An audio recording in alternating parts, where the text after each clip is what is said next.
Hello, my name is Marcus. I'm the compiler of a collection of therapy quotes entitled Psychoanalytic Self-Awareness Quotes. This is TQ 293 to 295. Therapy quote number 293, talking at cross purposes. Each understands by the term psychic health something completely different. The client expects unconsciously from analysis something which analysis cannot give, the fulfillment of unconscious wishes. So this is an extension of the repetition compulsion gone awry. When there's developmental trauma, the acquisition of an insecure attachment style we can call this a developmental trauma. And when there's a trauma, there's the phenomena of trying to repeat it to master the trauma, to heal from the trauma, as if to get those unmet needs met finally. And that's why it goes awry, because no one can travel back to babyhood time to get those needs met. So that's what he's sort of implying. Some clients think if he sees the therapist, finally he's going to get what he never got. The love he never got, he's finally going to get it. That's the confusion. It doesn't work like that. The therapist is there to help the person remember and then mourn, and then in a sense get some of what he needed. Then he can resume the separation individuation process, because after he mourns, he's internalized a new object relation.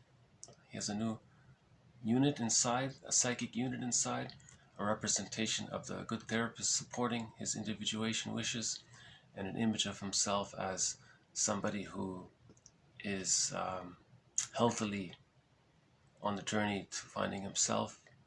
So in that sense, he has a new inner psychic structure, right? So we're not time traveling to childhood to get what wasn't met, but rather it's this mourning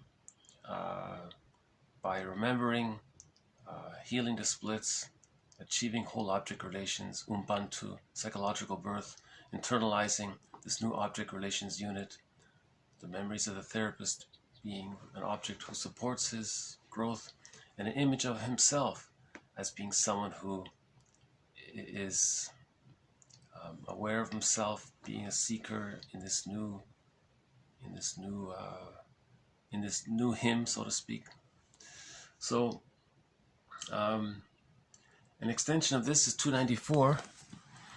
The decisive difference between a normal and neurotic person is that the former has overcome to a greater degree his infantile conflicts and is capable of having a relatively more objective outlook on reality, whereas the latter misuses reality for the unconscious repetition of his infantile conflicts. That's a good summary of the neurotic. He misuses reality for the unconscious repetition of his infantile conflicts.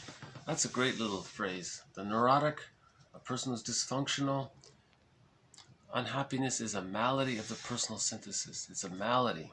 Or another way of saying it, another way of expressing this, the way this malady gets expressed is that the person misuses reality for the repetition compulsion gone awry, with the unconscious repetition compulsion to repeat his infantile conflicts. These infantile conflicts are splitting. That's that deep ambivalence where the child is psychically bonded to the rejecting mother, and the pain of that is so great, but he has to deny it, so it's split, right? And then he has the fantasy of a good mother or some memories of the good mother, and he uses that to bond with the mother, but he's really bonded to the rejecting mother because this outweighs the positive mother. So this allowed the bond, but that keeps the bond, and the splitting is a trauma, developmental trauma, an insecure attachment style. So in reality, he's going to project the rejecting mother onto a non-threatening substitute, coax that person to do something, to allow the projector to convince himself that he has some kind of ability to continue to deny the rejecting mother, to remain loyal to the fantasy of the good mother, to preserve the split. So he's in this repetition compulsion, or he might act out because as a baby he couldn't protest towards the rejecting mother. If he projects the rejecting mother onto a non-threatening substitute, now he thinks maybe he'll act out to express his protest. Repetition compulsion. This is all neurotic, this whole process. The normal person has healed the split. He doesn't see things in extremes, all yes, all either all this. It's either all this, all nothing, or all everything, or all nothing, like these extreme kind of prejudices from there. And right, and all of the immature defense mechanisms just referred to. So a relatively normal person, for a relatively normal person, those immature infantile defense mechanisms are existential hearsay by the age of 3, because by the age of 3 there's a psychological birth, but the neurotic didn't achieve the psychological birth. The psychological birth occurs at 3, according to Mahler and others. Right? And TQ95 is from a popular self-help book. Just a little sort of reminder. This little quote just offers a person a sort of reminder that he may be influenced by his unconscious. When you find yourself in situations where you know you are about to enter into an emotional eating, phantom hunger, food trance episode, you have to pause long enough to ask yourself and think seriously about, what am I really hungry for? So Roger Gould wrote about emotional eating. He's got a very good self-help book called Shrink Yourself. It was sort of a play on words, because emotional eating can lead to obesity. Then you shrink yourself, both physically and your inflation. Shrink your inflation, your grandiosity, and all that. So that's interesting. The moment you reach for that box of cookies, just at that moment, you might pause, just a quick little pause, and ask yourself, what am I really hungry for? Because the person's not physically hungry. It's a phantom hunger. It's a fake. It's he calls it a phantom hunger from the inner child of the past not getting love. Right. So the moment you grab the fridge door and you open the fridge and you're staring in the fridge, what am I really hungry for? Because you're not really hungry for anything in the fridge if you're not physically hungry.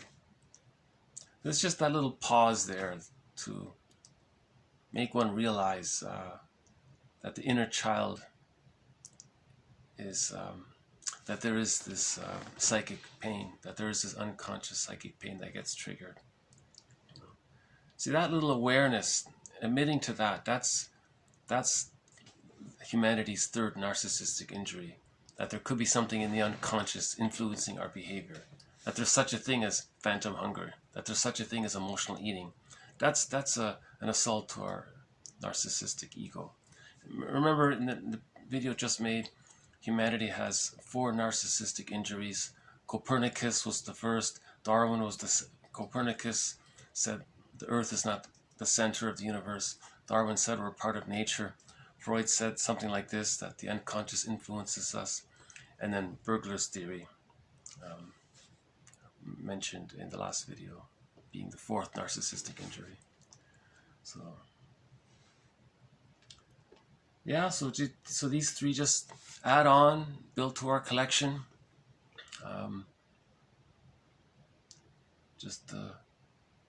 It's kind of like, I feel like each time we address an aspect of the therapy process, little links are made here and there, you know. So I'll just do a quick zip through here. Talking at cross purposes. Each understands the term psychic health, something completely different. The client expects unconsciously from analysis something which analysis cannot give, the fulfillment of unconscious wishes. The decisive difference between a normal and a neurotic person is that the former has overcome to a greater degree his infantile conflicts and is capable of having a relatively more objective outlook on reality, whereas the latter misuses reality for the unconscious repetition of his infantile conflicts. When you find yourself in situations where you know you are about to enter into an emotional eating, phantom hunger, food trance episode, you have to pause long enough to ask yourself and think seriously about, what am I really hungry for? And he also makes that, in the third one there, he also makes that link that there's an unconscious association between food and love. Right? So you're looking for love, and you unconsciously associate that with food, because food reminds you of the love, the connection to the mother. But the mother was an insecure attachment style. But, so there's the pleasure and the displeasure. The pleasure is you needed love and you wanted love, but mother responded in a rejecting way, and you associate food with love. So there's the pleasure and displeasure principle at work, right? So-called secondary gain.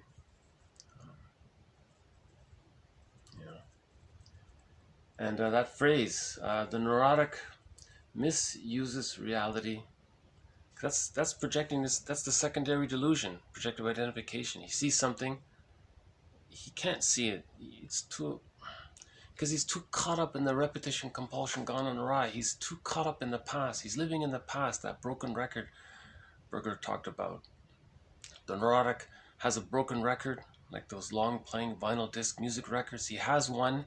He carries it with him all the time, wherever he goes. Whenever he sees a record player, that's the present, he plays that past record onto this present record player. So he's misusing the reality of the present, because he's bringing that past, he's projecting his past infantile conflicts into the present, because he's trying to undo the trauma, the developmental trauma. That's his positive intention. But again, after the age of 5, it doesn't work. You have to, like the previous video, if you can repeat it, or you can remember it and heal from it. And the misunderstanding, 293, that therapy is not about, if you weren't loved as a child, you go to the therapist, then you're going to get the love you didn't get. It's not like that. It's the therapy's there to build your ego, your adult mind, because it's been limited. And then with the building of the adult mind, you can move towards reparation of the other, forgiveness of the parent. The parent may have had their existential dilemma, and then realizing that can bring up the memories, right? So we don't search for the memories, they'll come up automatically. So when we consider the reality that the parent may have been caught in their existential dilemmas, that automatically brings up memories. And then we're digesting the undigested hurt. And that brings the splits together. Reparation of the self leads to reparation. Reparation of the other leads to reparation of the self. That's whole object relations, psychological birth, Ubuntu. And then from there, there's the individuation and access to the real self and the capacities of the real self. And the goals come from expression of the real self, rather than goals being the repetition compulsion. If someone sets a goal from the perspective of the repetition compulsion gone awry, that's a misuse of the goal, of goal setting, right? Bergler called that the grand design. You're constantly trying to show up mother, tell the world how unkind mother was, so on. Okay, so this adds to the discussion, I think, and more will follow. Thank you very much. This has been TQ 293, 294, and 295. Okay, bye for now. Thanks.